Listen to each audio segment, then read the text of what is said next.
Jazzcast Pros. Today we're going to talk about etiquette faux pas around the dining table, especially if you've been invited by a business constituent or as a job interview. I want to share with you the do's and don'ts because I've been getting a lot of questions around dining etiquette, interview dining etiquette, or business dining etiquette. And also, you guys have been saying, Dr. Pamela, it is time for us to hear from you. I wanted to let you know that I am answering the call. Okay, so here I am. And tonight, we are going to talk about dining etiquette, do's and don'ts while on a job interview. Welcome to Grace and Grind, the podcast redefining what it means to act like a lady, but think like a boss. I'm your host, Dr. Pamala Brown-Grinion, certified executive coach and internationally credentialed etiquette, manners, and life skills expert with the British School of Excellence. Let me ask you a question. Have you ever gone on any type of dining experience with family or friends and you were just flabbergasted at the skills, the dining etiquette, and dinner mannerisms of the people that you were eating with? Well, as an etiquette coach, I'm sure you can understand that that is one of my biggest pet peeves. Okay? I want you to have the best dining etiquette that you can have. I want you to be able to exhibit the best dining mannerisms that you can portray. With that in mind, we are going to jump right into dining etiquette faux pas. All right? Faux pas number one, arriving too early or too late.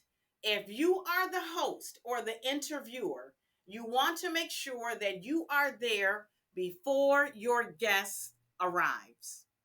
If you are the guest, you do not want to arrive more than 10 or 15 minutes early, giving the person that invited you enough time to get there. Also, whatever you do, do not arrive late. If you come on time, you are late. So try to arrive no more than 10 to 15 minutes early. And you don't have to come into the restaurant at that time. Just make sure you are at the location. Come into the restaurant 5 to 10 minutes early, preferably 5. But that window of 5 to 15, 15 to make sure you are parked in the parking lot. You have time to go to the restroom, powder your nose, refresh your lipstick, take off your lipstick and put on lip gloss. Whatever you need to do to prepare yourself for the interview should be done prior to the start time. Faux pas number two, dressing inappropriately. If this is a business dinner, then you certainly must come suited and booted. By that, I mean dressed to the nines, okay? You should be groomed meticulously. You should have a blazer on. If there are any men listening, you should have on a button down shirt, a tie, and a blazer. Ladies, you may wear a dress, a skirt, or slacks with a blouse, but it looks a bit more professional and refined if you too will put on a blazer. If you notice, I'm always in a blazer if I'm presenting or if I'm going somewhere that is business related. This is just my look. I'm going to have a blazer on because I think it just looks so finished and so polished, especially if you have good posture. Faux pas number three. Where do you place your purse and cell phone? Well, I can tell you that it does not belong on the table. If you're not eating it or using it for dinner, it should not be on the table. Okay? Your cell phone should be in your purse on vibrate. Your purse should be small enough that it can fit right behind you in the chair, because you will not be sitting with your back all the way to the chair. Your purse should be small enough so that it fits in back of you in the chair. And if your cell phone is in the purse, you won't be tempted to look at it if it vibrates, because when you do that, you send a really bad message to your guest or the people that you're dining with that you are not enough. Your company is not enough. I'm bored with you. I would rather speak to the person that's calling me. I'm not interested in what you're saying. And you can't give the person your undivided attention if you are engaged in a text conversation or a phone call. Now, if you are expecting a call, you can say, I'm expecting a call from my child's sitter. My child is not feeling well. If I receive the call, I need to excuse myself for a few moments and then I will return. But do put your host on alert that you may receive a phone call, okay? Otherwise, your phone will be in your purse, in the back of you, in the chair. Faux pas number 4. Elbows should not be on the table. Only your forearms are permitted to have any contact with the table. Never elbows on the table. If you don't know what to do with your hands, it is quite acceptable to have your hands in your lap. Now, I'm a person, I talk with my hands. So I like my hands to be free when I'm dining, when my utensils are down and I'm at rest. I tend to talk with my hands. So it's okay if your hands are in movement, but never with elbows on the table. Faux pas number 5 is not knowing proper napkin placement. As soon as you sit at the dining table, your napkin should go in your lap. You should drape your napkin in your lap. Okay? As soon as you sit down, the napkin goes in your lap. Your napkin is only removed when you're wiping your mouth. If you have to be excused to the restroom, then you would take your napkin, kind of gather it like so, place it to the left side of your plate or on the back of the chair.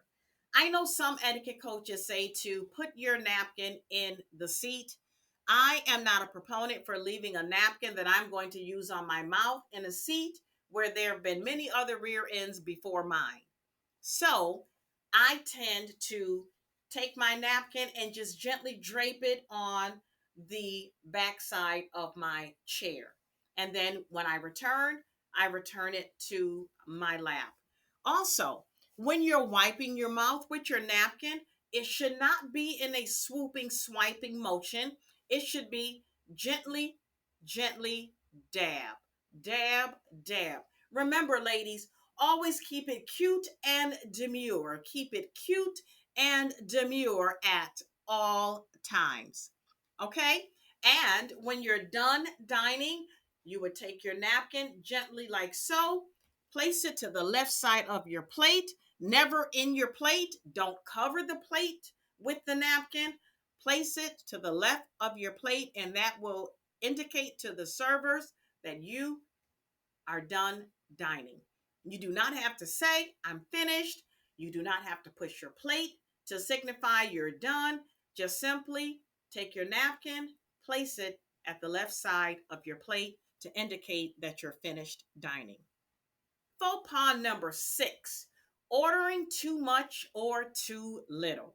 Now, if you are the guest of someone, or if you have been invited for a dinner interview, please follow the lead of the host, okay, of the interviewer. If the interviewer places an order for $50, you would not place an order for 75. Follow the cues of the interviewer to tell you what your price points are.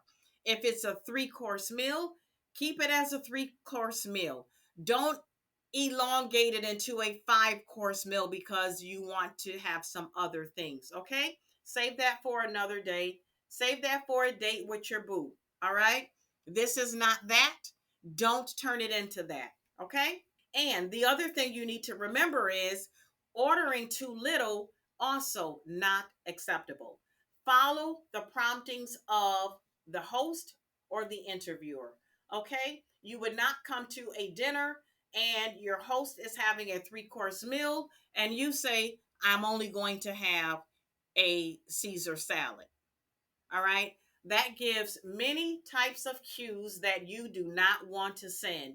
Do you think you're too pretty to eat? Ordering small portions can also signify that you're weight conscious. And no one needs to know if you're weight conscious. Okay. Order in line with the host or the interviewer. Okay? In this case, we do not need to keep it demure or cute. Follow the promptings of your host or hostess. All right? Faux pas number 7, not waiting for everyone to be served before you start eating. Big no, no. Now, the only time this is acceptable is when your host says, it's okay, go ahead, mine is coming right out. And then you kind of have to make a judgment call. Am I going to eat or am I going to wait?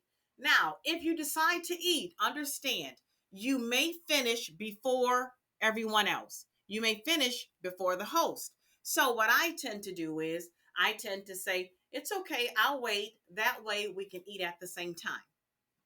That is quite acceptable unless your host insists. No, no, no, I insist. Then you don't want to come across as rude. So you would honor the wishes of the host and just begin eating. But pace yourself so that you don't finish too soon before the host. Okay? Now, faux pas number 8, using the wrong utensils. I know that sometimes when you sit at a table and you have 3 forks and 2 spoons and 2 knives, it can be a little difficult in knowing which one to use. Very simple. Start from the outside in. Your salad fork and your salad knife are going to be on the outside. Your main entree fork, your main entree knife is going to be on the inside. So just keep that in mind. The rule of thumb is outside in. If you can remember outside in, you will never go wrong. Outside in. Moving right along to faux pas number 9, cutting your food incorrectly. I have 3 things to say about that. Number 1, you do not cut your food up like a toddler in 15 little pieces. Okay? 1 to 2 pieces, that's acceptable. Anything more than that, unacceptable. Number 2 would be cutting your food in large pieces so that when you put it in your mouth, your cheeks, you look like a squirrel. We're not hoarding food for the winter, so we don't have to do that, and there is no hurry.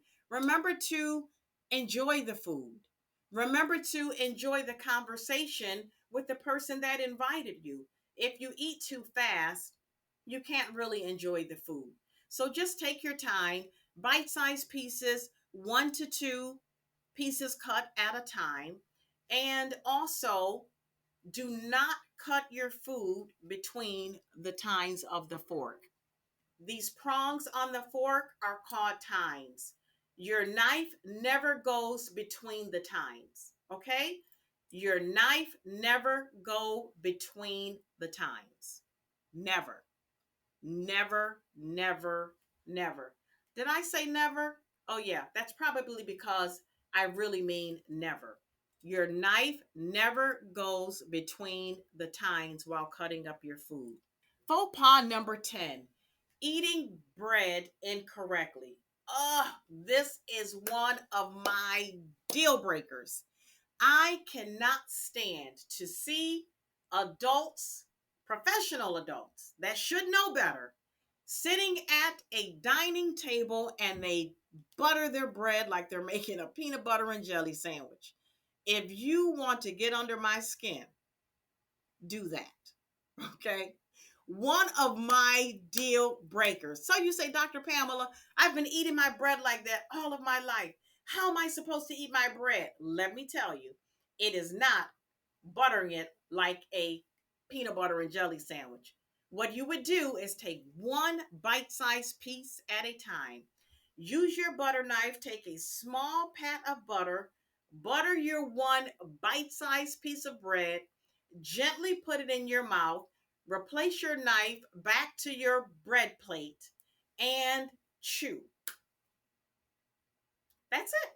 Very simple. Bite sized pieces at a time. Okay? Now we are going to jump into number 11, which is another one of my pet peeves. I cannot stand to see someone's food while I'm dining with them. Please chew with your mouth closed. Do not drink until your food has been properly chewed and dissolved. And please, whatever you do not smack. I have to tell my granddaughter Cassidy this all of the time. Cassidy, stop smacking. And you know what she does? She'll look at me with her face like I would look at her. And then she will put her lips together and chew while giving me the look. Like I know how to do that. Your mouth should always be closed while you are chewing. That will alleviate the smacking. Chew with your mouth closed, and whatever you do not talk with food in your mouth.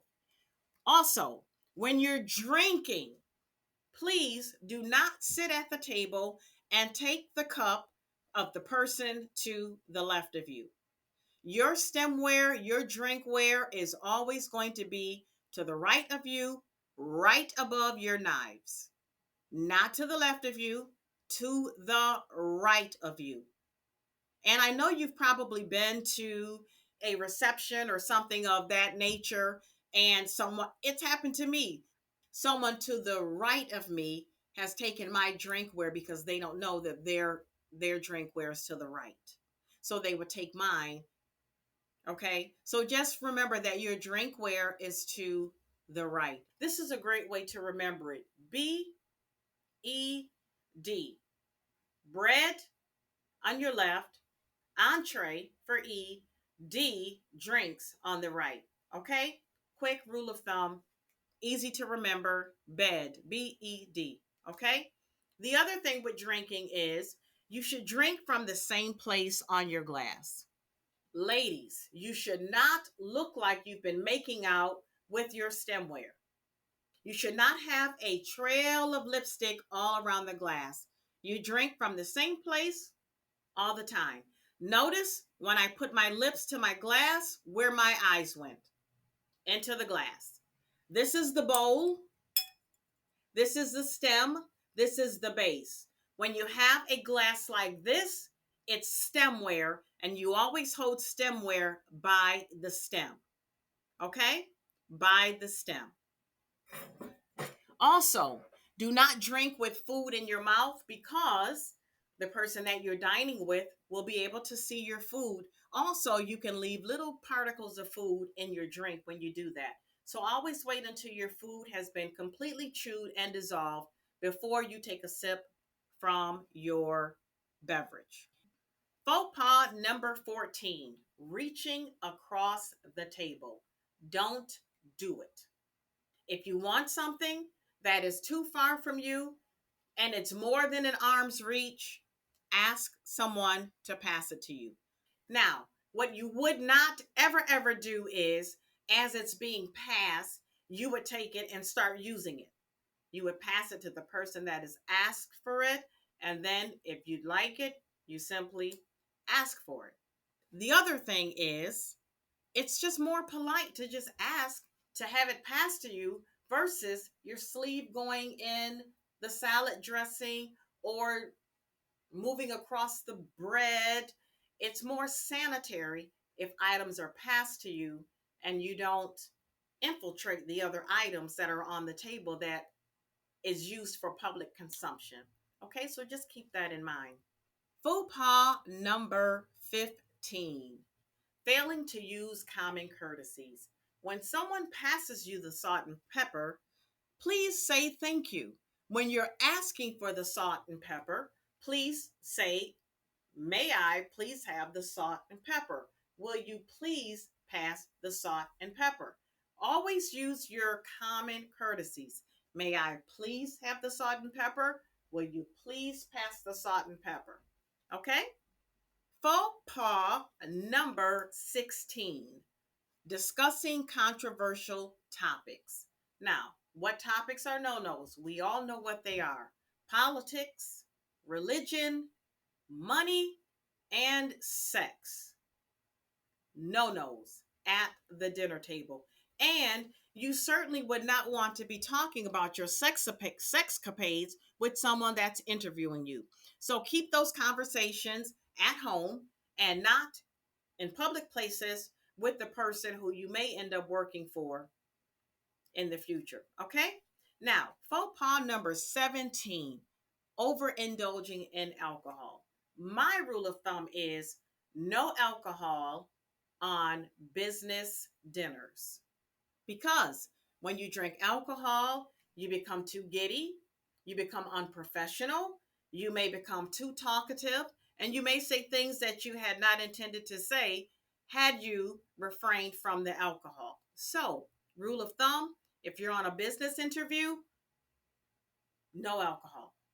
Now, faux pas number 18, leaving the table without excusing yourself. And I kind of covered this a little bit earlier. If you have to be excused to go and take that phone call, excuse yourself. If you need to be excused to go to the restroom, excuse yourself. Just simply say, excuse me. Leave the table, put your napkin on the back of the chair or to the left of the table, go and handle your business and come back. A few other tips that you need to remember is if you have to sneeze or cough or do anything that may excrete any type of bodily fluids, please use your napkin to do that. So if you're going to cough, you're going to cough by turning your head. If you're going to sneeze, you're going to turn your head, and you're also going to say, excuse me, after you're done. Place your napkin back to your lap. If you have to pick your teeth or put on lipstick, please go to the bathroom. Never, ever, ever relieve yourself. And you guys know what I mean when I say that. Never, ever, as my grandmother would say, pass your manners at the dining table. Please excuse yourself and go to the bathroom. So we've covered dining etiquette faux pas. I've given you lots and lots and lots of tips and strategies to use. Please do not forget them. And if you do, reach out to me. I am just a phone call or an inbox message away. Okay? My handles on all social media is I am Dr. Pamala. That's IAMDRPAMALA. Same handle on all social medias. If you would like to schedule a one-on-one or group session for your organization, please give me a call at 585-454-9827. I offer in-person and online programs. So please check out my website at www.totally-nique.com to schedule your appointment or simply give me a call. It's been great as usual. Thank you so much for listening to the Grace and Grind podcast. I hope that you enjoyed this segment on dining etiquette faux pas. And please remember to create your totally unique day. Until next time, be graceful while you're grinding. Ta-ta.